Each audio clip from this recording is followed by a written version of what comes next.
جب ایک مسلمان اپنے مسلمان بھائی کی عیادت کے لیے جاتا ہے، مشى في خرافة الجنة حتى يجلس، اس کی مثال ایسی ہے، اس کا حال ایسا ہوتا ہے جیسے وہ جنت کے باغ میں ٹہل رہا ہے، حتى يجلس، یہاں تک کہ وہ جا کے بیٹھ جاتا ہے بیمار کے پاس۔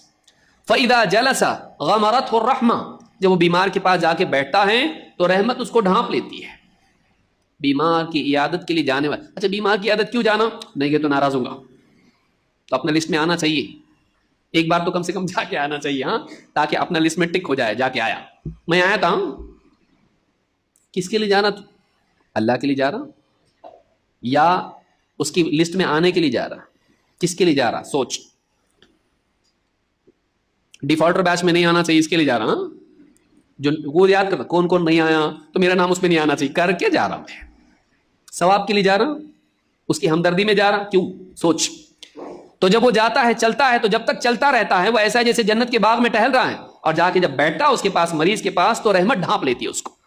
فَإِن كَانَ، اب دیکھیے آگے، اب غور کیجیے، چھوٹا کام نہیں ہے بیمار کی عیادت کرنا۔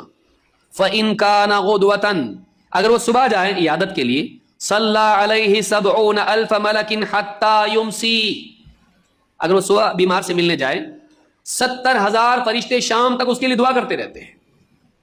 اور وَإِن كَانَ مَسَاءً صَلَّى عَلَيْهِ 70,000 مَلَكٍ حَتَّى يُصْبِحَ، اور اگر شام کو، رات کو مریض کے پاس جائے ملنے کے لیے، تو اگلے دن صبح تک فرشتے اس کے لیے، کتنے فرشتے؟ 70,000 فرشتے اس کے لیے دعا کرتے رہتے ہیں۔